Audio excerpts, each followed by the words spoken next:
ಕಾಂಗ್ರೆಸ್ಸಿನ ಸೈದಾಪುರದ ಅಧ್ಯಕ್ಷರು ವೇದಿಕೆಯನ್ನು ಆಗಮಿಸಬೇಕಾಗಿ ಕೋರುತ್ತೇನೆ. ಶ್ರೀ ರಾಜಶೇಖರ ರೆಡ್ಡಿ ಗ್ರಾಮ ಪಂಚಾಯತಿ ಅಧ್ಯಕ್ಷರು ಕೋರಿಕೊಂಡು ವೇದಿಕೆಯನ್ನು ಆಗಮಿಸಬೇಕಾಗಿದ್ದಂತೆ ನಿಂಗಣ್ಣ ಬಾಚಿಮಟ್ಟಿ ಬ್ಲಾಕ್ ಕಾಂಗ್ರೆಸ್ಸಿನ ಸುರ್ಪುರ ಅಧ್ಯಕ್ಷರು, ಜೊತೆಗೆ ದೀನರಾಯ ಮೂಲಿಮನಿ ಸುರ್ಪುರು ವೇದಿಕೆಯನ್ನು ಆಗಮಿಸಬೇಕಾಗಿ ಕೋರುತ್ತೇನೆ. ಈಶ್ವರ ನಾಯಕ್ ಅವರು ಕೂಡ ವೇದಿಕೆಯನ್ನು ಆಗಮಿಸಬೇಕಾಗಿ ಕೋರುತ್ತೇನೆ. ಮಲ್ಲಿಕಾರ್ಜುನ್ ಯಾದವ್ ತಾಲೂಕ್ ಪಂಚಾಯತಿ ಮಾಜಿ ಸದಸ್ಯರು ಶ್ರೀಪುರ ಕೂಡ ವೇದಿಕೆಯಲ್ಲಿ ಆಗಮಿಸಬೇಕಾಗಿ ಕೋರುತ್ತೇನೆ. ಪಟ್ಟಿಯಲ್ಲಿ ಸೇರಿಸಿ ಆದೇಶ ಹೊರಡಿಸಿದರು. ಆದರೆ ಇವತ್ತಿನ ದಿನ ಹಿಂದುಳಿದ ವರ್ಗದಲ್ಲಿರ್ತಕ್ಕಂಥ ತಳವಾರರು ಇವತ್ತು ನಾಯಕ ತಳವಾರ ಅಲ್ಲವೇ ಅವರು ಇವತ್ತು ನಕಲಿ ಜಾತಿ ಪ್ರಮಾಣ ಪತ್ರ ತಗೊಳ್ತಾ ಇದ್ದಾರ. ಇದು ಅನ್ಯಾಯ ಆಗುತ್ತಿದೆ. ಮಾನ್ಯ ಸಚಿವರು ಇಬ್ಬರು ವೇದಿಕೆ ಮೇಲೆ ಮಾನ್ಯ ಸಚಿವರಿದ್ದೀರಿ, ಇದನ್ನು ಗಮನಕ್ಕೆ ತಗೊಂಡು ಈ ನಕಲಿ ಜಾತಿ ಪ್ರಮಾಣ ಪತ್ರಗಳನ್ನು ನಿಲ್ಲಿಸ್ತಕ್ಕಂಥ ಕೆಲಸ ತಾವು ಮಾಡಬೇಕು. ಅನೇಕ ನಮಗೆ ಅನ್ಯಾಯಗಳಾಗ್ತವೆ. ಇವತ್ತು ಉನ್ನತ ಶಿಕ್ಷಣದಲ್ಲಿ ಅನ್ಯಾಯ ಆಗ್ತಾ ಇದೆ, ಇವತ್ತ ಜನಸಾಮಾನ್ಯರಿಗೆ ಅನ್ಯಾಯ ಆಗ್ತಿದೆ. ಯಾವುದೇ ಯೋಜನೆಗಳು ಇವತ್ತು ಪಡೆದಕ್ಕಾಗ್ತಾ ಇಲ್ಲ. ನಮ್ಮ ಮಕ್ಕಳಿಗೆ ವಸತಿ ಶಾಲೆಯಲ್ಲಿ ಸಹಿತ ಇವತ್ತ ಏನು ಸ್ಥಾನಮಾನ ಸಿಗ್ತಾ ಇಲ್ಲ. ಹಾಗಾಗಿ ದಯಮಾಡಿ ಇದನ್ನು ಗಮನಿಸಿ ಮುಂದಿನ ಕ್ಯಾಬಿನೆಟ್ನಲ್ಲಿ ತಕ್ಷಣ ನಿರ್ಧಾರ ತಗೊಂಡು ಈ ನಕಲಿ ಜಾತಿ ಪ್ರಮಾಣ ನಿಲ್ಲಿಸ್ತಕ್ಕಂಥ ಅಂತ್ಯ ಹಾಡಬೇಕು. ನಾವು ಎಷ್ಟು ದಿನಗಳಂತ ಹೋರಾಟ ಮಾಡಬೇಕು? ದಶಕಗಳ ಕಾಲ ಆಯ್ತು, 2 ದಶಕ್ಕಿಂತ ಹೆಚ್ಚಾಯ್ತು ಹೋರಾಟ ಮಾಡ್ತಾ ಇದ್ದೀವಿ. ನಕಲಿ ಜಾತಿ ಪ್ರಮಾಣ ಪತ್ರ ನಿಲ್ಲಿಸಕ್ಕೆ ಆಗ್ತಾ ಇಲ್ಲ. ಈ ಭಾಗದಾಗ ತುಂಬಾ ಅನ್ಯಾಯ ಆಗ್ತಿದೆ. ಯಾವ ಸವಲತ್ತುಗಳು ತಗೊಳಕ್ಕಾಗ್ತಾ ಇಲ್ಲ. ಕೇವಲ ಒಂದು ಕೃಷಿ ಉಪಕರಣ ತಗೊಳಕ್ಕಾಗ್ತಾ ಇಲ್ಲ. ದಯಮಾಡಿ ಇದನ್ನು ನಿಲ್ಲಿಸ್ತಕ್ಕಂಥ ಕೆಲಸ ಮಾಡಬೇಕು. ಹಾಗೆ ಈ ಏನು ಮೊನ್ನೆ ರಾಜಸ್ಥಾನದಲ್ಲಿ ಪರಿಶಿಷ್ಟ ಪಂಗಡದ IPS ನಿವೃತ್ತಿ ಅಧಿಕಾರಿಗಳು ಒಂದು ವಿಶೇಷವಾಗಿ ಒಂದು ನಿರ್ಧಾರವನ್ನು ತಗೊಂಡಿದ್ದಾರೆ. ಅಲ್ಲಿಯ ಬುಡಕಟ್ಟು ವಿಶ್ವವಿದ್ಯಾಲಯ ಸ್ಥಾಪನೆ ಮಾಡೋದ್ರ ಮುಖಾಂತರ ಆ ರಾಜ್ಯಕ್ಕೆ ಮಾದರಿಯಾಗಿದ್ದಾರೆ.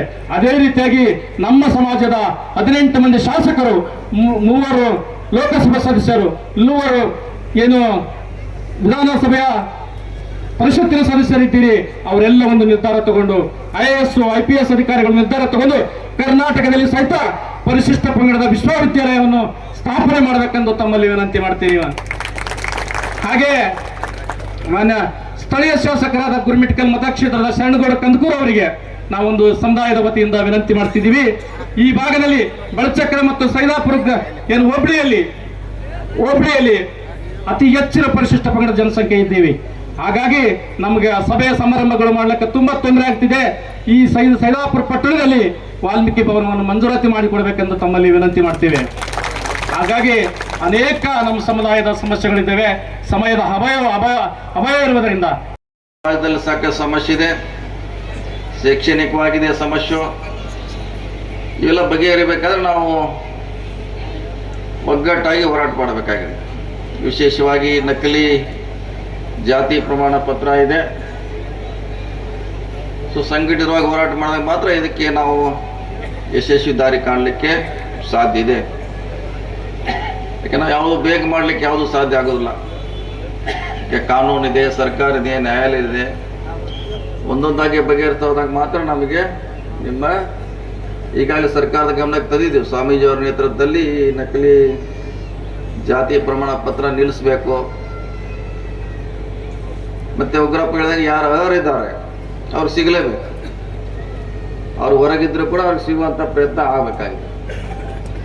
ಸೊ ಹೀಗಾಗಿ ಅದರಿಂದ ಬಹಳ ಸಮಸ್ಯೆ ಆಗಿದೆ. ಈ ಸರ್ಕಾರನ ಸುಳ್ಳು ಹೇಳಿದಾಗ ಇದು ಗೊಂದಲ ಆಗ್ತದೆ. ಹೆಂಗ್ ನಿರ್ಮಾಣ ಆಯ್ತಾರೆ, ಗುಲ್ಬರ್ಗಾದಲ್ಲಿ ಬೊಮ್ಮಾಯಿಯವರು ಬಂದಿದ್ರು.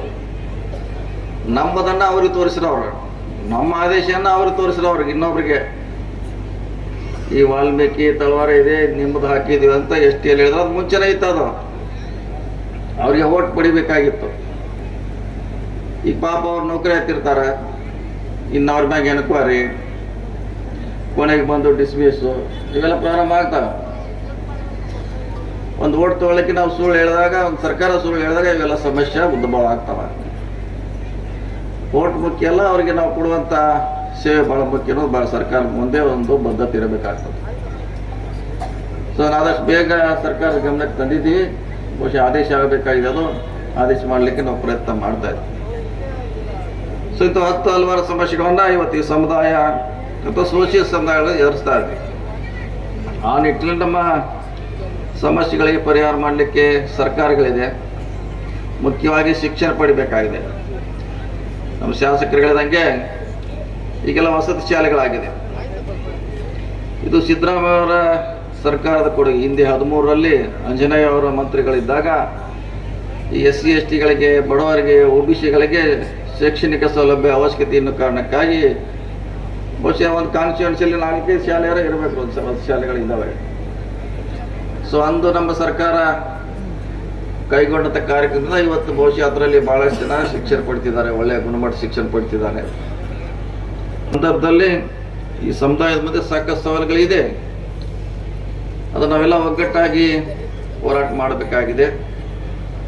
ಸೊ ವಾಲ್ಮೀಕಿ ಅವರಿಂದ ರಾಮ ಲಕ್ಷ್ಮಣ ದೊಡ್ಡ ಇತಿಹಾಸ ಆಗಿ ಅವ್ರ ಸೃಷ್ಟಿ ಆದಂತ ಈಗಾಗಲೇ ಭಾಷಣದಲ್ಲಿ ಬಹಳ ಚೆನ್ನಾಗಿ ಹೇಳಿದ್ದಾರೆ. ಆದರೆ ವಾಲ್ಮೀಕಿಯಿಂದ ಸೃಷ್ಟಿಯಾದಂಥ ರಾಮ ಇವತ್ತು ಅಯೋಧ್ಯದಲ್ಲಿ ದೊಡ್ಡ ಮಂದಿರದಲ್ಲಿ ಕೂತಿದ್ದಾರೆ. ಅವ್ರನ್ನ ಬೆಳೆಸಿದಂಥವ್ರು ಕೂಡ ಇನ್ನೂ ಅಲ್ಲೇ ಇಲ್ಲೇ ಚಿಕ್ಕ ಪುಟ್ಟಕ್ಕೆ ಮಾಡ್ತಿದ್ದಾರೆ. ಇನ್ನೂ ಚಿಕ್ಕದಾಗಿದ್ದೀವಿ. ನಾವು ಕೂಡ ಆ ಮಟ್ಟದಲ್ಲಿ ಹೋಗಬೇಕು, ನಾವು ಬೆಳಿಬೇಕು ಅನ್ನುವಲ್ಲಿ ಕೂಡ ನಮ್ಮ ಕನಸಿರಬೇಕಾದ್ರೆ ದೂರದರ್ಶಿ ಇರಬೇಕಾಗ್ತದೆ. ಸೊ ಆ ನಿಟ್ಟಿನಲ್ಲಿ ಚಿಂತೆ ಮಾಡೋಣ. ವಾಲ್ಮೀಕಿ ಅವರ ಆದರ್ಶ ನಮಗೆ ಸದಾ ಪ್ರೇರಣೆ ಆಗಲಿ. ನಮಗೆ ಯಾರು ಇತಿಹಾಸದಲ್ಲಿ ಹೋರಾಟ ಮಾಡಿದ್ದಾರೆ ಅವರೆಲ್ಲ ನಮ್ಗೆ ಪ್ರೇರಣೆ ಆಗಬೇಕು. ಇದನ್ನ ಇಲ್ಲಿ ಪೂಜೆ ಮಾಡಿ ಸ್ವಚ್ಛ ಇಡ್ತಕ್ಕಂಥ ಕೆಲಸ ಆಗ್ಬೇಕಾಗ್ತದೆ. ಯಾಕಂದ್ರೆ ಇವತ್ತು ಮಹಾಪುರುಷರ ನಾವೇನು ಮೂರ್ತಿ ಮತ್ತು ಪುತಳೆ ಅನಾವರಣೆ ಮಾಡ್ತೀವಿ, ಅಲ್ಲಿ ಎಲ್ಲ ರೀತಿಯ ಸ್ವಚ್ಛತೆ ಇಟ್ಟಾಗ ಮಾತ್ರ ನಾವು ಸಮಾಜದ ಬಗ್ಗೆ ಇನ್ನೂ ಹೆಚ್ಚಿನ ರೀತಿ ಚಿಂತನೆ ಮಾಡ್ಲಿಕ್ಕೆ ಸಾಧ್ಯ. ಇವತ್ತು ಸುಮಾರು 7,000 ವರ್ಷದಿಂದ ಇಂಥ ಮಹಾಪುರುಷರು ಇದ್ದಂಥ ಸಂದರ್ಭದಲ್ಲಿ ಇವತ್ತಿಗೂ ನಾವು ಅವರಿಗೆ ನೆನೆಸ್ತೀವಿ. ಯಾಕಂದ್ರೆ ಸಮಾಜಕ್ಕೆ ಅವರು ಕೊಟ್ಟಂತ ಕೇವಲ ಒಂದು ಸಮಾಜಕ್ಕಲ್ಲ, ವಿಶ್ವದ ಮಾನವ ಸಮಾಜಕ್ಕೆ ಅವರು ಕೊಟ್ಟಂತ ಕೊಡುಗೆ ಏನಿದೆ ಇವತ್ತು ಅವ್ರು ನೆನೆಸುವ ಮುಖಾಂತರ, ನಮ್ಮ ಮನಸ್ಸಿನಲ್ಲಿ ಅವ್ರು ಇರುವ ಮುಖಾಂತರ ಇವತ್ತು ನಾವು ಪುತ್ಳಿಯ ಮುಖಾಂತರ ಈ ಭಾಗದಲ್ಲಿ ನಾವು ಈ ಕಾರ್ಯರೂಪಕ್ಕೆ ತರ್ತಕ್ಕಂಥ ಕೆಲಸ ಮಾಡ್ತೇವೆ. ವಿಶೇಷವಾಗಿ ಯಾದಗಿರಿ ಜಿಲ್ಲೆ ತನ್ನದೇ ಆದಂಥ ಒಂದು ಇತಿಹಾಸ ಇದೆ ಈ ಸಮಾಜಕ್ಕೆ. ಸುರಪುರ ಸಂಸ್ಥಾನ ಅಂತ ನೀವು ಕೇಳಿರ್ಬೋದು, ಸಾಕಷ್ಟು ಇತಿಹಾಸ ನೀವು ಪುಸ್ತಕದಲ್ಲಿ ನೋಡಿರ್ಬೋದು. ಇವತ್ತು ವೀರ ಶೌರ್ಯಕ್ಕೆ ಇವತ್ತು ಯಾರಿಗೂ ಕೂಡ ತಿಳಿಬಾಗಲಾರದಂಥ ಈ ಒಂದು ಸಂಸ್ಥಾನ ಇವತ್ತು ಅದೇ ರೀತಿಯಾಗಿ ನಾವೆಲ್ಲರೂ ಕೂಡ ಅನ್ಯಾಯ ಆದಂಥ ಸಂದರ್ಭದಲ್ಲಿ ಆ ಕೆಲಸ ಪ್ರತಿಭಟನೆ ಮಾಡ್ತಕ್ಕಂಥದ್ದಾಗಬೇಕು. ವಿಶೇಷವಾಗಿ ನಾವೆಲ್ಲರೂ ಕೂಡ ಒಂದೇ. ವಿಶೇಷವಾಗಿ ಸಾಕಷ್ಟು ಇವತ್ತು ಜಿಲ್ಲಾಧ್ಯಕ್ಷರು ಇರ್ಬೋದು, ರಾಜ್ಯಾಧ್ಯಕ್ಷರು ಸಾಕಷ್ಟು ಸಮಾಜದ ಬಗ್ಗೆ ಸಾಕಷ್ಟು ವಿಚಾರಗಳನ್ನು ಹೇಳಿದ್ದಾರೆ. ನನಗನ್ಸೋ ಮಟ್ಟಿಗೆ ಸಿದ್ದರಾಮಯ್ಯ ಅವರ ನೇತೃತ್ವದಲ್ಲಿ ಇರ್ತಕ್ಕಂಥ ಸರ್ಕಾರ ಇವತ್ತು ಹೆಚ್ಚಿನ ರೀತಿಯಲ್ಲಿ ಇವತ್ತು ಶಕ್ತಿ ತುಂಬತಕ್ಕಂಥ ಕೆಲಸ ಇವತ್ತು ಎಲ್ಲ ಸಮಾಜಗಳಿಗೆ ಮಾಡ್ಕೊಂಡು ಬಂದಿದೆ. ವಿಶೇಷವಾಗಿ ಹಿಂದುಳಿದ ವರ್ಗರು ಇರ್ಬೋದು, ಅಲ್ಪಸಂಖ್ಯಾತರು ಇರ್ಬೋದು, SC ST ಇರ್ಬೋದು, ಎಲ್ಲ ಸಮಾಜ ಕೂಡ ಇವತ್ತು ಹೆಚ್ಚಿನ ರಾಜಕೀಯವಾಗಿ, ಶೈಕ್ಷಣಿಕವಾಗಿ ಇವತ್ತು ನಾವು ಹೆಚ್ಚು ಶಕ್ತಿ ತುಂಬಿದಾಗ ಮಾತ್ರ ಇವು ಸಾಧ್ಯ ಆಗ್ತದೆ. ವಿಶೇಷವಾಗಿ ಇಲ್ಲಿರ್ತಕ್ಕಂಥ ಸಮಾಜದ ಬಂಧುಗಳು ತಾವೆಲ್ಲರೂ ಕೂಡ ಶೈಕ್ಷಣಿಕವಾಗಿ ನಾವು ಹೆಚ್ಚು ಒತ್ತನ್ನು ಕೊಡಬೇಕಾಗ್ತದೆ. ನಾವು ಏನಾದರೂ ಮಾಡಿ ಇವತ್ತು ನಮ್ಮ ಮಕ್ಕಳಿಗೆ ಶಿಕ್ಷಣ ಕೊಟ್ಟಾಗ ಮಾತ್ರ ಶಿಕ್ಷಣದ ಮುಖಾಂತರ ಕ್ರಾಂತಿಕಾರಿಯಾದಂಥ ಬದಲಾವಣೆ ಇವತ್ತು ತರಲಿಕ್ಕೆ ಸಾಧ್ಯ ಆಗ್ತದೆ. ಈ ತೀರ ಗುರ್ಮಿಟ್ಕಲ್ ಕ್ಷೇತ್ರದ ವ್ಯಾಪ್ತಿಗೆ ಸೈದಾಪುರ ಹೋಬಳಿ ರಾಷ್ಟ್ರೀಯ ಹೆದ್ದಾರಿ ಮುಖ್ಯ ರಸ್ತೆಯಲ್ಲಿದೆ. ತಾವು 6ನೇ ತಾರೀಕು ಬರೋಕ್ಕಾಗುತ್ತಾ ಸರ್ ಅಂತ ಕೇಳಿದೆ. ಶರಣಗೂಡ ಒಂದು ವಾರ ಇಲ್ಲೇ ಇರ್ತೀವಿ, ಒಂದು ವಾರದೊಳಗೆ ತಮ್ಗೆ ಸಮಯನ ತಿಳಿಸ್ತೀನಿ ಅಂತ ತಿಳ್ಕೊಂಡು ಹೇಳಿದ್ರು. ಹೇಳಿದ 2 ದಿನದಾಗೆ ಎಲ್ಲ ಸಮಾಜದವರು ಬಂದು ಸಚಿವರಿಗೆ ಭೇಟಿಯಾದರು. ನಮ್ಮ ಭೇಟಿಗೆ, ನಮ್ಮ ಕರೆಗೆ ಹೋಗೊಟ್ಟು ಬಂದಿರತಕ್ಕಂಥ ಸತೀಶ್ ಜಾರಕಿಹೊಳಿ ಇಡೀ ಗುರ್ಮಿಟ್ಕಲ್ ಮತಕ್ಷೇತ್ರದ ಜನತೆ ಪರವಾಗಿ, ಸಮಾಜದ ಪರವಾಗಿ, ವೈಯಕ್ತಿಕವಾಗಿ ನನ್ನ ಪರವಾಗಿ ತುಂಬ ಹೃದಯ ಧನ್ಯವಾದಗಳನ್ನು ಹೇಳಕ್ಕೆ ಇಷ್ಟಪಡ್ತೇನೆ. ಈಗಾಗಲೇ ಸಮಾಜದ ಬಗ್ಗೆ ಬಹುತೇಕ ಹಿರಿಯರು ತಮ್ಮ ಅಭಿಪ್ರಾಯಗಳನ್ನು ವ್ಯಕ್ತಪಡಿಸಿರ್ತಕ್ಕಂಥದ್ದಿದೆ. ಮೊನ್ನೆ ಮರಿಯಪ್ಪ ನಾಯಕ್ ಅವರು ನನಗೆ ಸಂಬಂಧಪಟ್ಟದ್ದು, ಅವರು ಪಟ್ಟಿ ಭಾಳ ಜಗ್ಗಿ ಕೊಟ್ಟಿದ್ದಾರೆ ಗುರುಗಳೇ. ನನ್ನಿಂದ ಆಗ್ತಕ್ಕಂಥದ್ದು ಒಂದಿದೆ. ಅದನ್ನು ಒಂದು ಏನಪ್ಪಂತಂದ್ರೆ, ಇವತ್ತು ಮಾನ್ಯ ಸಚಿವರನ್ನ ನಾನೇ ಆಹ್ವಾನ ಕೊಟ್ಟಿದ್ದೀನಿ. ಅವ್ರ ವೇದಿಕೆ ಮೇಲೆ ಸಮಾಜದವ್ರು ನೀವು ಏನು ಬೇಡಿಕೆ ಇಡ್ತೀರೋ ಅದನ್ನು ಕೊಡಲೇಬೇಕಾಗಿರ್ತಕ್ಕಂಥ ಕರ್ತವ್ಯ ನಂದಾವ. ಹಾಗಾಗಿ ವಾಲ್ಮೀಕಿ ಭವನನ ಬಳಿಚಕ್ರ ವ್ಯಾಪ್ತಿ ಅಥವಾ ಸೈದಾಪುರ ವ್ಯಾಪ್ತಿದಾಗ ಒಂದು 5 ನಿಮಿಷ ನಿಂದಿರಿಸ್ಬೇಕಪ್ಪ ಇರ್ತಕ್ಕಂಥದ್ದಿದೆ. ತಾವೆಲ್ಲ ಒಂದು ಸ್ಥಳದ ಅವಕಾಶ ಮಾಡಿಕೊಟ್ಟು ಕಾಗದ ಪತ್ರಗಳನ್ನು ಎಲ್ಲ ಮಾಡಿಕೊಟ್ರೆ, ಗುರುಗಳ ಸನ್ನಿಧಾನದಲ್ಲಿ ಹೇಳ್ತಾ ಇದ್ದೀನಿ, 1 ಕೋಟಿ ರೂಪಾಯಿ ವಾಲ್ಮೀಕಿ ಭವನಕ್ಕೆ ಅನುದಾನನ ನಾನು ಇವತ್ತೇ ಬಿಡುಗಡೆ ಮಾಡ್ತೀನಿ. ಯಾಕಂದರೆ ಗುರುಗಳು ಹೇಳ್ತಿದ್ದರು ಭಾಳ ಕಷ್ಟಪಟ್ಟು ಈ ಸಮಾಜದ ಏಳಿಗೆ ಬಗ್ಗೆ ಅವರ ಕಷ್ಟಗಳನ್ನು ನಾವು ನೋಡ್ತಕ್ಕಂಥದ್ದು. ಗುರುಗಳವ್ರನ್ನ ನಾನು ಮೊದಲಿಗೆ ಭೇಟಿ ಆಗಿರ್ತಕ್ಕಂಥದ್ದು ಗುರುಗಳು ನಾವು ಕಾಂತಾರ ಪಿಕ್ಚರ್ ನೋಡುವಾಗ ಭೇಟಿ ಆಗಿದ್ದೀವಿ. ಎಲ್ಲ ಇಡೀ ಸಂತರು ಎಲ್ಲ ಶರಣರು ಅವತ್ತು ಆ ಫಿಲಿಂ ಥಿಯೇಟರ್ನಾಗ ಇದ್ರು. ಎಲ್ಲ 100-150 ಸ್ವಾಮಿಗಳು, ನಾನು ಒಬ್ಬನೇ ಅವತ್ತು ಗುರುಗಳನ್ನ ಭೇಟಿ ಆಗಿದ್ದೀವಿ. ಅವರ ಹೋರಾಟ ಯಾರಿಗೋಸ್ಕರ ಮಾಡ್ತಾ ಇದ್ದಾರೆ ಅಂತ ತಿಳ್ಕೊಂಡು ಸಮಾಜದ ಯುವಕರು ಅರ್ಥ ಮಾಡ್ಕೋಬೇಕು. ನಾನು ಒಂದು ಮನವಿ ಮಾಡ್ತಕ್ಕಂಥದ್ದು ಇಷ್ಟೇ, ಮೊನ್ನೆ ಉಗ್ರಪ್ಪ ರಾಮಕೃಷ್ಣ ಹೆಗಡೆ ಅವ್ರ ಬಗ್ಗೆ ನೆನಪು ಮಾಡಿದ್ರು, ದೇವೇಗೌಡರನ್ನು ಸ್ವಲ್ಪ ಸ್ಮರಣೆ ಮಾಡಬೇಕಾಗಿತ್ತೇನೋ ಅಂತ ತಿಳ್ಕೊಂಡು ನನ್ನ ವೈಯಕ್ತಿಕ ಭಾವನೆ ಸರ್. ನಾನು ಒಂದನ್ನು ಹೇಳ್ತಕ್ಕಂಥದ್ದು ಇಷ್ಟೇ, ನಮ್ಮ ಭಾಗದಲ್ಲಿ ಮನೆ ಸಚಿವರಿಗೆ ಗುರುಗಳಿಗೆ ಹೇಳ್ತಕ್ಕಂಥದ್ದು ಆರ್ಥಿಕವಾಗಿ ಮತ್ತು ಶೈಕ್ಷಣಿಕವಾಗಿ ಸಮುದಾಯ ಭಾಳ ಹಿಂದುಳಿರ್ತಕ್ಕಂಥದ್ದಿದೆ. ಈ ಒಂದು ಕಾರಣಕ್ಕೆ ನಾನು ಎಲ್ಲರಲ್ಲಿ ಮನವಿ ಮಾಡ್ತಕ್ಕಂಥದ್ದು ಇಷ್ಟೇ, ತಾಯಂದರಲ್ಲಿ ಬಾಲ್ಯ ವಿವಾಹ ಭಾಳ ಇದೆ ಸರ್. ನಮ್ಮ ಹತ್ರ ತಾಯಂದ್ರಿಗೆಲ್ಲ ಭಾಳ ಮನವಿ ಮಾಡ್ತಕ್ಕಂಥದ್ದು, ಒಂದು ಬಾಲ್ಯ ವಿವಾಹನ ತಾವು ಯಾವುದೇ ಕಾರಣಕ್ಕೂ ಮಾಡಬಾರ್ದು. ಸರ್ಕಾರ ಅನೇಕ ಸೌಲಭ್ಯಗಳನ್ನು ಕೊಡ್ತಾ ಇದೆ, ತಾವು ಆರ್ಥಿಕವಾಗಿ ಮೇಲೆ ಬರಬೇಕು, ಶೈಕ್ಷಣಿಕವಾಗಿ ಮೇಲೆ ಬರಬೇಕಂತ ಒಂದೇ ಈ ವೇದಿಕೆ ಮುಖಾಂತರ ತಮ್ಮೆಲ್ಲರಲ್ಲಿ ನಾನು ಕೈ ಮುಗಿದು ಮನವಿ ಮಾಡ್ತಕ್ಕಂಥದ್ದು. ಯಾಕಂದರೆ ಸರ್ಕಾರ ಇವತ್ತು ಸೌಲಭ್ಯಗಳನ್ನು ಕೊಡ್ತಾ ಇದೆ, ಕೇಂದ್ರ ಸರ್ಕಾರ ಇರ್ಬೋದು, ರಾಜ್ಯ ಸರ್ಕಾರ ಇರ್ಬೋದು, ಎಲ್ಲ ರೀತಿಯಲ್ಲಿ ಎಲ್ಲ ಜಾತಿ ವರ್ಗದವರಿಗೆ ಇವತ್ತು ಸವಲತ್ತುಗಳನ್ನು ಕೊಡ್ತಾ ಇದೆ. ಅದನ್ನು ಸದುಪಯೋಗ ಪಡಿಸ್ಕೋಬೇಕು. ಯುವಕ ಸ್ನೇಹಿತರು, ಇವತ್ತೇನು ನೀವು ಉತ್ಸಾಹದಿಂದ ಮೂರ್ತಿನ ಇವತ್ತೇನು ನೀವು ಪ್ರತಿಷ್ಠಾಪನೆ ಮಾಡಿದಿರಿ, ದಿನ ಬೆಳಗಾದ್ರೆ ನೀವು ಯಾದಗಿರಿಗೆ ಬರಬೇಕಾಗಿತ್ತು ಅಂದರೆ ಮೂರ್ತಿನ ನೋಡಬೇಕು, ಅವ್ರು ಹಾಕಿಬಿಟ್ಟು ಅವರು ನಡೆದು ಬಂದಿರತಕ್ಕಂಥ ದಾರಿ. ಸಹೋದರಿ ಹೇಳ್ತಿದ್ರು ಹೆಂಗಿರ್ತಕ್ಕಂಥ ವಾಲ್ಮೀಕಿ ಅವರು ಯಾವ ಥರ ಆದ್ರಂತ ತಿಳ್ಕೊಂಡು, ನಮ್ಮ ಜೀವನದಾಗ ಏನಾದರೂ ಬದಲಾವಣೆ ಆಗಬೇಕಾಗಿತ್ತು, ನಾವು ಬದಲಾವಣೆ ಆಗಬೇಕು ಅಂದರೆ ಆ ಮೂರ್ತಿಗೆ ಪ್ರತಿಷ್ಠಾಪನೆ ಮಾಡಿರ್ತಕ್ಕಂಥ ಸಾರ್ಥಕ ಆಗಬೇಕಾಗಿತ್ತಂದ್ರೆ ಅವ್ರ ಜೀವನದಲ್ಲಿ ಅವ್ರ ಜೀವನಗಳನ್ನು ನಮ್ಮ ಜೀವನದಾಗ ಅಳವಡಿಸಿದಾಗ ಮಾತ್ರ ಈ ಮೂರ್ತಿ ಮಾಡಿದದಕ್ಕೆ ಸಾರ್ಥಕ ಅಂತ ತಿಳ್ಕೊಂಡು ನನ್ನ ಒಂದು ಮನವಿ ಇದೆ. 4-5 ಪೇಜ್ ಕೊಟ್ಬಿಟ್ಟಿದ್ದೀಗ. ನಿನ್ನ ಮನವಿ ಅದ್ರಾಗ ಒಂದನ್ನ ವಾಲ್ಮೀಕಿ ಭವನದೊಂದು ಮಾಡ್ತೀನಿ, ಉಳಿದದ್ದು ನಿನ್ನ ಹೇಳಿರ್ತಕ್ಕಂಥವು ಏನೇ ಆಗ್ಬೇಕಾಗಿದ್ರು ಅವೆಲ್ಲ ಆಗ್ಬೇಕಾಗಿತ್ತು ಅಂತಂದ್ರೆ ಈ ಭಾಗದಾಗ ಉತ್ತರ ಕರ್ನಾಟಕದವರು ಬಹಳ ದಿನ ಆಗಿತ್ತು, ಮುಖ್ಯಮಂತ್ರಿಗಳಾಗಿಲ್ಲ. ಸತೀಶ್ ಅಣ್ಣವ್ರು ಮುಖ್ಯಮಂತ್ರಿ ಆದ್ರೆ ಅದ್ರಾಗ ವೈಯಕ್ತಿಕವಾಗಿ ನಾನು ಸ್ವಾಗತ ಮಾಡ್ತೀನಿ, ಅದ್ರಾಗ ಏನಿಲ್ಲ. ವೈಯಕ್ತಿಕವಾಗಿ ಸರ್ ನೀವೇನಾದ್ರೂ ಆಗ್ಬೇಕಾಗಿತ್ತಂದ್ರೆ 28-29 ಒಳಗೆ ಆಗ್ಬಿಡ್ಬೇಕು ದಯಮಾಡಿ. ಯಾಕಂತಂದ್ರೆ ಸರ್ ತಮ್ಮ ಸರಳತೆಯನ್ನ ವಿಧಾನಸೌಧೆಯಲ್ಲೇ ನಾನು ನೋಡಿದೆ. ಒಂದು ಉದಾಹರಣೆ ಹೇಳ್ಬೇಕಾಗ್ತದೆ. ನಾನು ಕಳೆದ ವಿಧಾನಸಭೆಯಲ್ಲಿ ಬೆಳಗಾವಿ ಅಧಿವೇಶನದಾಗ ಒಂದು ಪ್ರಶ್ನೆ ಕೇಳಿದೆ. ಗುರುಮಿಟ್ಕಲ್ಕ ಒಂದು ಬೈಪಾಸ್ ರೋಡ್ ಬೇಕು ಅಂತ ಒಂದು ಪ್ರಶ್ನೆ ಕೇಳಿದೆ. ಆ ಪ್ರಶ್ನೆ ಕೇಳಿದಾಗ ಒಂದೇ ಉತ್ತರ ಕೊಟ್ಟರು ಮಂತ್ರಿಗಳು. ಅಂದ್ರೆ ಅವ್ರ ಸರಳತೆ ಎಷ್ಟು ಅಂತ ಒಂದು ಉದಾಹರಣೆ ಕೊಟ್ಟರು, ನನ್ನ ಮಾತಿಗೆ ವಿರಾಮ ಕೊಟ್ಟು ಆಯ್ತು ಶರಣಗೌಡ ಅದನ್ನ ಪರಿಶೀಲನೆ ಮಾಡ್ತೀನಿ ಅಂತ ಹೇಳಿದ್ರು. ನಾನೇ ಇಷ್ಟು ಪ್ರಶ್ನೆ ನಾನು ಕೇಳಿನಿ, ಮಂತ್ರಿಗಳು ಒಂದೇ ಉತ್ತರ ಕೊಟ್ರಲ್ಲಪ್ಪ, ಹೆಂಗ್ ಮಾಡ್ಬೇಕೀಗ ಅಂತಂದು. ನಾನು ಬಗಲಾಗಿರೋರು ಇವ್ರ ಜಿಲ್ಲೆದಾಗ ಇರ್ತಕ್ಕಂಥ ಇವ್ರ ಫಾಲೋವರ್ ಶಾಸಕರು ನನಗೆ ಭಾಳ ಆತ್ಮೀಯರು, ಪಕ್ಕದಲ್ಲಿ ಇದ್ದೀವಿ. ಏನಪ್ಪ ನಿಮ್ಮ ಸಚಿವರು ಪರಿಶೀಲನೆ ಮಾಡ್ತೀವಿ ಅಂದ್ರು ಅಂತಂದು. ಪರಿಶೀಲನೆ ಮಾಡ್ತೀವಿ ಅಂದ್ರೆ ನಿನ್ನ ಕೆಲಸ ಆಗ್ತದೆ, ಸುಮ್ಮನೆ ಇದ್ಬಿಡು ಅಂತ ಹೇಳಿದ್ರು. ಉದಾಹರಣೆ ಕೊಡ್ತೀನಿ, ನನಗೆ ಗೊತ್ತಿಲ್ಲ ಬೈಪಾಸ್ ರೋಡಿಗೆ ನಾನು ಮನವಿ ಒಂದು ಪ್ರಶ್ನೆ ಕೇಳಿದ್ದು ಒಂದು 4 ತಿಂಗಳಾದ್ಮೇಲೆ ಇಲ್ಲೆಲ್ಲೋ ಪಗಲಾಪುರದ ಒಂದು ಬ್ರಿಡ್ಜ್ ಹೋಗಿತ್ತು. ಸಚಿವರಿಗೆ ಮಾತಾಡಿದೆ, ಫೋನ್ ಎತ್ತಿದ್ರು, ಸರ್ ಹಿಂಗೆ ಮಾತಿಂಗ ನಂದು ಬ್ರಿಡ್ಜು ಹೋಗಿದೆ, ಸೈದಾಪುರಕ್ಕೆ ನನ್ನ ಕ್ಷೇತ್ರಕ್ಕೆ ಕನೆಕ್ಟ್ ಆಗ್ತಕ್ಕಂಥದ್ದು ಅಂತಂದ್ರೆ ಆಯ್ತು ನಾನು ಅಧಿಕಾರಿಗಳಿಗೆ ಮಾತಾಡಿ ಹೇಳ್ತೀನಿ ಶರಣಗೌಡ್ರಿ ಅಂತ ಹೇಳಿದ್ರು. ಅವತ್ತೇ ನನಗೆ ಹೇಳಿದ್ರು, ಶರಣಗೌಡ ನೀನು ಪ್ರಶ್ನೆ ಕೇಳಿದ್ದಿ ಬೈಪಾಸ್ ರೋಡ್ದು, ಅದಕ್ಕೆ 55 ಲಕ್ಷ ರೂಪಾಯಿ ಅಂತಂದ್ರೆ ಸರ್ವೆಕ್ಕೆ ರೊಕ್ಕ ಕೊಟ್ಟಿನಿ, ಆ ಸರ್ವೆ ಆದ್ಮೇಲೆ ಅನುದಾನ ಕೊಡ್ತೀನಿ ಅಂತ ತಿಳ್ಕೊಂಡು ನನಗೆ ಹೇಳಿರ್ತಕ್ಕಂಥ. ಯಾಕಂತಂದ್ರೆ ನಾನು ಮೊದಲನೇ ಸಲ ಅವರಿಗೆ ಮಂತ್ರಿ ಆದಾಗ ವಿಶ್ ಮಾಡಕ್ಕೆ ಮನೆಗೆ ಹೋಗಿದ್ದೆ. ಅವ್ರು ಹೇಳಿದ್ರು, ಶರಣಗೌಡ ನೀನ್ JDS ಶಾಸಕ, ಕಾಂಗ್ರೆಸ್ ಬಿಜೆಪಿ ಎಂಬುದಿಲ್ಲ. ಯಾಕಂದ್ರೆ ರಸ್ತೆ ಮೇಲೆ ಕಾಂಗ್ರೆಸ್ ದವರು ತಿರುಗ್ತಾರ, ಬಿಜೆಪಿ ದವರು ತಿರುಗ್ತಾರ, JDS ದವರು ತಿರುಗ್ತಾರ, ನಿನ್ಗೆ ಏನ್ ಬೇಕು ಎಲ್ಲ ಮಾಡಿ ಕೊಡ್ತೀನಿ, ಒಳ್ಳೆ ಕೆಲಸ ಮಾಡ್ರಂತ ಕಾಫಿ ಕುಡಿಸಿ ಕಳಿಸಿರ್ತಕ್ಕಂಥ ನಾಯಕ. ಯಾಕಂದ್ರೆ ಇವತ್ತು ಅನೇಕ ಜನ ಶಾಸಕರು ನಮ್ ಫೋನೇ ಎತ್ತಂಗಿಲ್ಲ, ಅನೇಕ ಜನ ಶಾಸಕರು ನಮಗೆ ಮಾತೇ ಆಡ್ಸಂಗಿಲ್ಲ ಅಂತದ್ರಾಗ ಎಲ್ಲೋ ಬೆಳಗಾವಿದಾಗ ಇರ್ತಕ್ಕಂಥ ಸಚಿವರು ಇವತ್ತು ಗುರುಮಿಟ್ಕಲ್ನಾಗ ನನ್ನ ಒಂದು ಮನವಿಗೆ ಅಂತ ಬಂತಂದ್ರೆ ನೀವು ಸ್ಪಂದನೆ ಮಾಡಿರ್ತಕ್ಕಂಥದ್ದು ನಮ್ಮ ಭಾಗಕ್ಕೆ ಏನಾನ ಅನುಕೂಲ ಆಗ್ತದ, ಉತ್ತರ ಕರ್ನಾಟಕಕ್ಕೆ ಕಲ್ಯಾಣ ಕರ್ನಾಟಕ ಅನುಕೂಲ ಆಗ್ಬೇಕಾಗಿತ್ತಂದ್ರೆ ನೀವು ಮುಖ್ಯಮಂತ್ರಿ ಆಗ್ಬೇಕಂಬ ನನ್ನ ವೈಯಕ್ತಿಕ ಅಭಿಪ್ರಾಯ. ಒಂದು ಸಮಾಜಕ್ಕೆ ಆಗ್ತಕ್ಕಂಥ ತೊಂದರೆಗಳ ಬಗ್ಗೆ ಕೆಲವು ಅನಿಸಿಕೆಗಳನ್ನ ತಿಳಿಸ್ತಕ್ಕಂಥದ್ದು ಜಿಲ್ಲಾಧ್ಯಕ್ಷರಾದ ನಮ್ಮ ಕರ್ತವ್ಯ. ಯಾಕಂದ್ರೆ ಈ ಒಂದು ವಾಲ್ಮೀಕಿ ಸಮಾಜ ಬಹುದಿನಗಳಿಂದ ಏನು ತುಳಿತಕ್ಕೆ ಒಳಗಾಗ್ತಾ ಇದೆ, ಈಗ ತಮಗೆಲ್ಲ ತಿಳಿದಿರುವ ಹಾಗೆ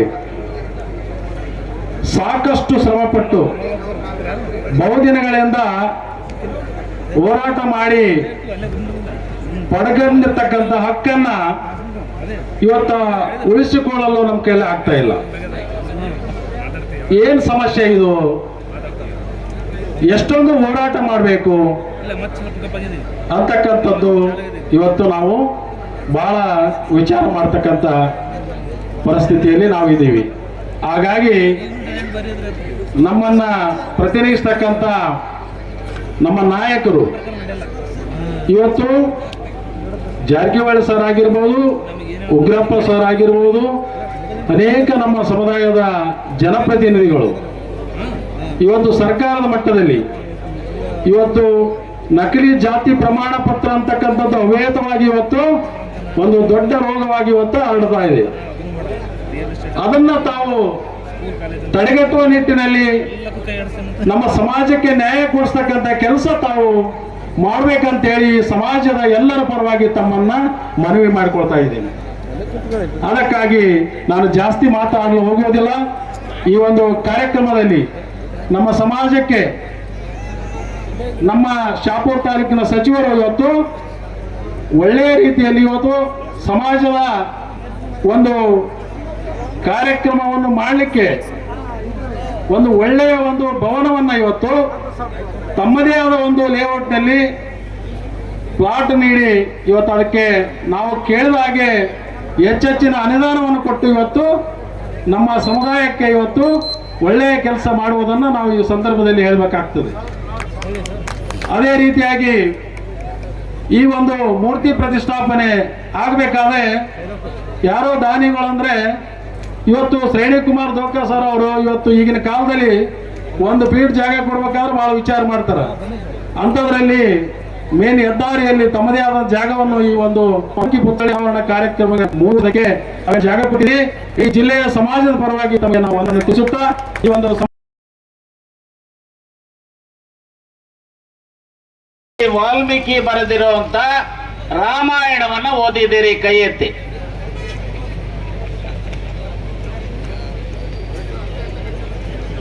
ಬಹುಶಃ ನನಗೆ ಅನಿಸುತ್ತೆ 1,000 ಜನರಲ್ಲಿ 4-5 ಜನ ರಾಮಾಯಣವನ್ನ ಓದಿದ್ದೇವೆ ಅನ್ನುವಂತ ಕಾಣ್ತಾ ಇದೆ. ನಾನು ಅನೇಕ ಸಾರಿ ಹೇಳ್ತೇನೆ, ಕೇವಲ ತೋರುಗಾಣಿಕೆ ಮಹರ್ಷಿ ವಾಲ್ಮೀಕಿಯ ಜಯಂತಿ ಆಗಲಿ ಪುತ್ಥಳಿಯಲ್ಲಿ ಆಗಲಿ ಹಾಕಬೇಡಿ. ಮಹರ್ಷಿ ವಾಲ್ಮೀಕಿಯ ವಿಚಾರಧಾರೆಗಳಲ್ಲಿ ನಂಬಿಕೆ ಇದ್ರೆ, ಅವರ ಆದರ್ಶಗಳಲ್ಲಿ ನಂಬಿಕೆ ಇದ್ರೆ ಆಗ ಮಾತ್ರ ಮಹರ್ಷಿ ವಾಲ್ಮೀಕಿಗೆ ಗೌರವ ತೋರ್ತಕ್ಕಂಥದ್ರಲ್ಲಿ ಅರ್ಥ ಇದೆ. ಅದನ್ನು ಬಿಟ್ಟು ಕೇವಲ ಆಷಾಢಭೂತಿತನಕ್ಕೆ ಮಾಡಿದ್ರೆ ಅದು ಗೌರವ ಅಲ್ಲ. ಮಹರ್ಷಿ ವಾಲ್ಮೀಕಿ ರಾಮಾಯಣವನ್ನು ಬರೆದಿದ್ದು ತ್ರೇತಾಯುಗದಲ್ಲಿ. 4 ಯುಗಗಳಿದ್ದಾವೆ. ಸತ್ಯಯುಗ 4800 ವರ್ಷ, ತ್ರೇತಾಯುಗ 3600 ವರ್ಷ, ದ್ವಾಪರ 2400 ವರ್ಷ, ಕಲಿಯುಗ 1200 ವರ್ಷ ಅಂತೇಳಿ ಮಹಾಭಾರತದಲ್ಲಿ ಪ್ರಸ್ತಾಪ ಮಾಡಿದ್ದಾರೆ. ಅರ್ಥಾತ್ ಸುಮಾರು 7000 ವರ್ಷಗಳ ಹಿಂದೆ ನಮ್ಮೆಲ್ಲರ ಮುತ್ತಜ್ಜನಾಗಿರುವಂತಹ ಮಹರ್ಷಿ ವಾಲ್ಮೀಕಿ ರಾಮಾಯಣವನ್ನ ಬರೆದಿದ್ದಾರೆ ಅನ್ನುವಂಥದ್ದು ನಮ್ಮೆಲ್ಲರಿಗೂ ಸಹ ಅತ್ಯಂತ ಗೌರವಯುತವಾಗಿರ್ತಕ್ಕಂಥ, ಎದೆ ತಟ್ಟಿ ಹೇಳ್ತಕ್ಕಂಥ ವಿಚಾರ ಅಂತ ಹೇಳಿ ನಾನಂತೂ ಭಾವಿಸಿದ್ದೇನೆ. ರಾಮಾಯಣದಲ್ಲಿ 7 ಕಾಂಡಗಳಿದ್ದಾವೆ, 600 ಸರ್ಗಗಳಿದ್ದಾವೆ, 24,000 ಶ್ಲೋಕಗಳಿದ್ದಾವೆ. 24,000 ಶ್ಲೋಕಗಳು. ಇದನ್ನ ಮನನ ಮಾಡಿದರೆ, ಓದಿದರೆ ಎಲ್ಲರಿಗೂ ಸಹ ಅನಿಸುತ್ತೆ, ಬಹುಶಃ ಇಡೀ ವಿಶ್ವಕ್ಕೆ. ಒಂದ ಕಡೆ ಹೇಳ್ತಾರೆ ಇಷ್ಟಾಭಾರ್ಯ ಸುಮಿತ್ರಂಚ ತಾಂಬೂಲಂ ಭಾರತೀ ಕಥಾ ಅಂತ ಹೇಳಿ, ಇಷ್ಟವಾದಂತ ಹೆಂಡತಿ, ಇಷ್ಟವಾದಂತ ಸ್ನೇಹಿತ, ಇಷ್ಟವಾದಂತ ತಾಂಬೂಲ ಮತ್ತು ಭಾರತದ 2 ಕಥೆಗಳು, ರಾಮಾಯಣ ಮತ್ತು ಮಹಾಭಾರತ. ರಾಮಾಯಣ ಮತ್ತು ಮಹಾಭಾರತವನ್ನ ಈ 5 ಸಹ ಹೇಗೆ ಪ್ರತಿನಿತ್ಯ ನೋಡಿದ್ರು ಹೊಸದಾಗೆ ಕಾಣುತ್ತಂತೆ, ಅನೇಕ ವಿಚಾರಗಳು ಕಾಣುತ್ತಂತೆ.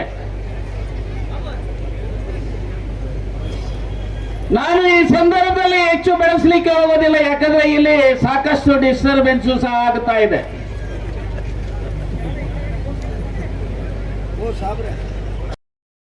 ನನಗೆ ಭಾಳ ಹೆಮ್ಮೆ ಅನಿಸ್ತದ ಇಂಥ ಒಂದು ಕಾರ್ಯಕ್ರಮದಲ್ಲಿ ಭಾಗವಹಿಸಿ ಮಾತಾಡೋದು. ಯಾಕಂದರೆ ಎಲ್ಲರೂ ಮಾತಾಡಿದರು, ಸಮಾಜದ ಬಗ್ಗೆ, ಜಾಗೃತಿ ಬಗ್ಗೆ ಸಾಕಷ್ಟು ಮಾತಾಡಿದರು. ಗುರುಗಳು ಸಹ ಸದಾ ಒಂದು ನಮ್ಮ ಸಮಾಜದ ಜಾಗೃತಿಗಾಗಿ ಅವರು ಕೂಡ ಇಬ್ಬರು ಶ್ರೀಗಳು ನಮ್ಮ ವೇದಿಕೆ ಮೇಲೆ ಕೂತಾರೆ. ಅವರು ಕೂಡ ಸದಾ ಚಿಂತನೆಯಿಂದ ನಮ್ಮನ್ನೆಲ್ಲ ಜಾಗೃತಿಗೊಳಿಸೋಂಥ ಒಂದು ಕಾರ್ಯಕ್ರಮ ಸದಾ ನಡೀತದ. ಹಂಗಾಗಿ ನಾನೇನು ಜಾಸ್ತಿ ಸಮಾಜದ ಬಗ್ಗೆ ಮಾತಾಡೋದಿಲ್ಲ, ಯಾಕಂದರೆ 7,000 ವರ್ಷದ ಇತಿಹಾಸ ಇರೋಂಥ ಒಂದು ಸಮಾಜದಲ್ಲಿ ನಾವು ಹುಟ್ಟಿದ್ಮೇಲೆ ಅನ್ನೋದು ಒಂದು ಸೌಭಾಗ್ಯ ಅನ್ನೋಂಥದ್ದು ನಾನು ಇಲ್ಲಿ ಹೇಳೋಕ್ಕೆ ಇಷ್ಟಪಡ್ತೀನಿ. ಯಾಕಂದರೆ ಏನೇ ಇರಲಿ, ಯಾವುದೇ ತೀರ್ಮಾನ ತಗೊಂಡ್ರೆ ಸಾಕಷ್ಟು ಭಾಳಷ್ಟು ಸ್ವಾಭಿಮಾನದಿಂದ ದಿಟ್ಟ ನಿರ್ಧಾರಗಳನ್ನು ತಗೊಂಡು ನಾವು ಯಾರಿಗೂ ಹೊರೆಯಾಗದೇನೆ ನಾವು ನಮ್ಮ ಕಾಯಕದಲ್ಲಿ ಕೆಲಸ ಮಾಡ್ತಿದ್ವಿ. ಎಲ್ಲ ಸಮಾಜಕ್ಕೆ ಒಂದೊಂದು ಕಾಯಕ ಕುಲಕಸಬುಗಳದಾವ, ಆದರೆ ನಮ್ಮ ಸಮಾಜಕ್ಕೆ ಯಾವುದೇ ಕುಲಕಸಬು ಇಲ್ಲ. ಯಾಕಂದರೆ ಮಹರ್ಷಿ ವಾಲ್ಮೀಕಿಯವರು ನಾವು ಅವರ ಆದರ್ಶಗಳನ್ನು ನೋಡಿದರೆ, ಯಾಕಂದರೆ ನಾನು ಈ ಕಾರ್ಯಕ್ರಮದಲ್ಲಿ ಹೇಳೋದಿಷ್ಟೇ, ಎಲ್ಲರೂ ಒಂದು ಪರಿವರ್ತನೆ ಆಗಬೇಕು. ಅವ್ರು ಹೆಂಗೆ ಪರಿವರ್ತನೆ ಆದರು, ಮೊದಲು ಅವರ ಒಂದು ಕಾಯಕದಲ್ಲಿ ಹೆಂಗಿದ್ರು ಮಹರ್ಷಿ ವಾಲ್ಮೀಕಿ ಅವರು, ಅದಾದ ನಂತರ ಯಾವ ರೀತಿ ಇಡೀ ಜಗತ್ ಪ್ರಸಿದ್ಧವಾದಂಥ ವಾಲ್ಮೀಕಿ ಒಂದು ಗ್ರಂಥವನ್ನು ಬರೆದು, ರಾಮಾಯಣ ಗ್ರಂಥವನ್ನು ಬರೆದು ಸೋದರತ್ವದ ಒಂದು ಸಂದೇಶವನ್ನು, ಅತ್ತಿಗೆ ಮೈದುನದರ ಒಂದು ಸಂದೇಶವನ್ನು, ಒಂದು ಪ್ರೀತಿ ವಾತ್ಸಲ್ಯ, ಒಬ್ಬ ಮಾನವೀಯ ಮೌಲ್ಯಗಳನ್ನು ಗುರುತಿಸಿ ಅವ್ರೇನು ಆದರ್ಶವಂತರಾದರು, ಅದೇ ರೀತಿ ನಾವು ಕೂಡ ಪರಿವರ್ತನೆ ಆಗಬೇಕು. ನಾವು ಜನಾಂಗದಲ್ಲಿ ಮತ್ತು ಸಮಾಜದಲ್ಲಿ ಒಗ್ಗಟ್ಟನ್ನು ಬಯಸ್ತಾ ನಿಮ್ಮೆಲ್ಲರ ಏಳಿಗೆಯನ್ನು ಸಾಧಿಸಬೇಕಾಗಿರುವಂಥದ್ದು ಇವತ್ತಿನ ದಿವಸದ ಒಂದು ಜರೂರು ಅವಶ್ಯಕತೆ ಅಂತೇಳಿ ನಾನು ತಿಳ್ಕೊಂಡಿದ್ದೇನೆ. ಈ ಹಿಂದಿನ ಸಂಸ್ಕೃತಿಗೆ ನಮ್ಮ ಮಹರ್ಷಿ ವಾಲ್ಮೀಕಿಯವರು ಒಂದು ರೂಪುರೇಷೆಯನ್ನು ಬರೆದುಕೊಟ್ಟಂತಹ ಮಹಾನ್ ಚಿಂತಕರು, ಮಹರ್ಷಿಯಾಗಿದ್ದರು.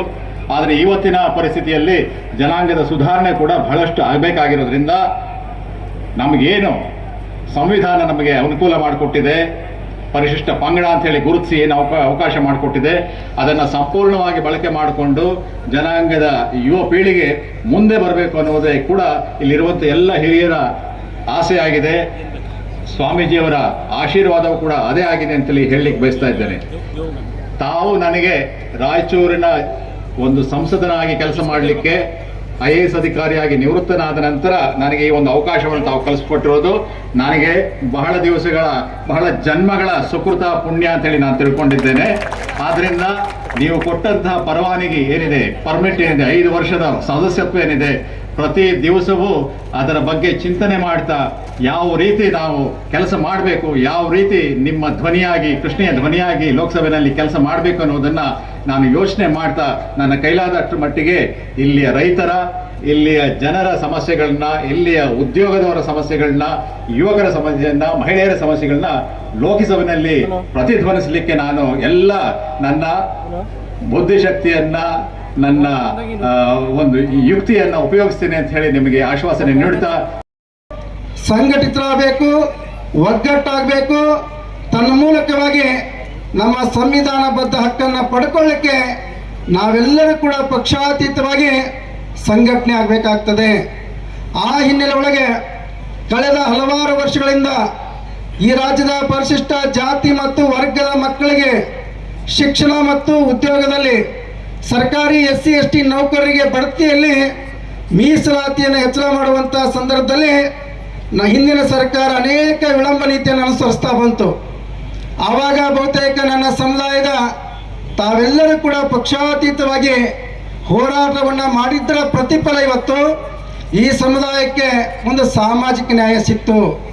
ಇವತ್ತು ನನ್ನ ಸಮುದಾಯದ ST ಮಕ್ಕಳು 3% ಇದ್ದಾಗ 128 ಸೀಟ್ ಅಲಾಟ್ ಆಗ್ತಾ ಇದ್ವು ಇಡೀ ರಾಜ್ಯದಲ್ಲಿ ಮೆಡಿಕಲ್ ಸೀಟ್ಗಳು. ಇವತ್ತು ನೀವೆಲ್ಲ ಹೋರಾಟವನ್ನು ಮಾಡಿದ್ದರ ಪ್ರತಿಫಲ ಇವತ್ತು 7% ಮಾದರಿಯಲ್ಲಿ ಈ ರಾಜ್ಯದಲ್ಲಿ ನನ್ನ ಸಮುದಾಯದ ಮಕ್ಕಳಿಗೆ ಇವತ್ತು ಅವಕಾಶ ಸಿಗ್ತಾ ಇದೆ. ನಮ್ಮ ಮಕ್ಕಳು ಕೂಡ 85, 90, 95 ಮಾರ್ಕ್ಸನ್ನು ತೆಗೆದುಕೊಳ್ತಾ ಇದ್ರು.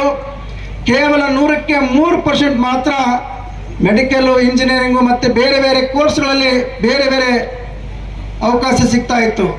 ಆದರೆ ನೀವೆಲ್ಲರೂ ಕೂಡ ಹೋರಾಟವನ್ನು ಮಾಡಿದ್ದರ ಹಿನ್ನೆಲೆಯಲ್ಲಿ ನನ್ನ ಸಮುದಾಯಕ್ಕೆ ಇವತ್ತು ಮೀಸಲಾತಿ ಹೆಚ್ಚಿಗೆ ಆಯಿತು.